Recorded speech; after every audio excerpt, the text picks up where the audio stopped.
Hey, it's Dr. Glenn Livingston, author of Never Binge Again, here with a story to help you stop overeating and stick to your food plan when you go to a restaurant. So, about 20 years ago, I was in my early 30s and I was meeting my father at a restaurant in the East Village of New York City for dinner. It was a nice Indian restaurant. It was a very quiet atmosphere. It was one of those restaurants that might have carpet on the walls, and there weren't that many tables because they wanted to leave more room between people, and they didn't cater to that many people, but they catered very well to the people that they catered to. For that reason, the food was a little bit more expensive and wasn't, really crazy. But I was sitting there with my dad, very quiet, nice restaurant, and I was wearing a cashmere sweater. This is before I was a vegan. This was actually way before Never Binge Again. And I wanted to have a piece of bread across the table by my dad. Now, my father is a little hard of hearing, and in those days, he hadn't found quite the right hearing aid. He hadn't set it at the right levels. And so he didn't hear me when I said, "Dad, could you please pass the bread?" And so I said a little louder, I said, "Dad, could you pass the bread?" He just sat there and he looked down at his food. I said, "Dad, could you please pass the bread?" Third time, he didn't hear me. I said, "Screw it. I'm just going to reach across the table and get the bread because I'm not one for manners." So I reach across the table in my cashmere sweater across the candle, and in an instant, my entire arm lights up. All the fibers on the cashmere sweater lit up in flames. In that instant, in that same instant, I shook my arm as hard and fast as I could, and I put out the flames. However, while I was doing it, I yelled F-U-C-K at the top of my lungs, which I think someone whose arm is on fire in a restaurant is entitled to do.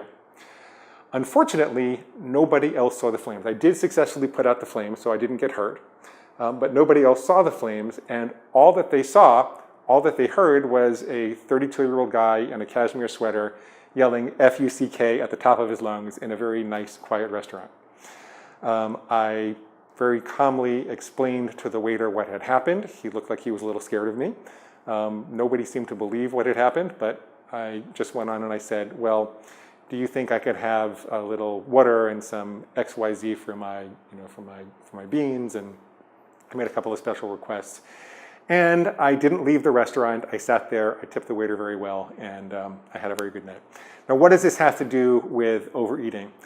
Well, the key to restaurants is to do a little planning and scoping out beforehand. So these days you can look at the menu online and you don't have to confine yourself to what the actual dishes are. You can look at the ingredients they have in the menu and you can make a special request of the waiter or the owner.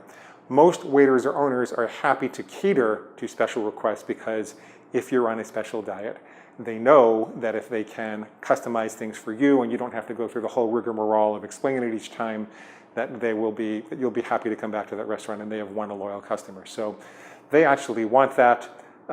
Most people that I talk to are a little frightened of making those special requests. They feel like they don't want to stand out, that they shouldn't be catered to like that. And what I'm here to tell you is that if I can survive that moment, if I can survive the moment of embarrassment of yelling F-U-C-K in the middle of a crowded restaurant without anybody believing why I did it, then you can certainly survive asking the waiter to make you something special when you get there. Scope it out beforehand, maybe eat a little something beforehand also so you're not so hungry, not so tempted in the moment. And then you will get what you need at the restaurant. You can stay in the food plan of your choice, no matter who's with you, no matter how embarrassing it might be to ask that question. And just think about me screaming F-U-C-K at the top of my lungs in a quiet Indian restaurant in New York City in 1992 or so, maybe 1996. Thereabouts. Okay, Dr. Glenn Livingston, Never Binge Again. If you'd like my help to stop overeating and reprogram yourself to think like a permanently thin person on the food plan of your choice, please click the link in the description below and read more about it. You should also subscribe to my video channel. We've got all sorts of other videos with important tips. Hope you remember that story. Hope that helps you to stick to your food plan at a restaurant. Thanks.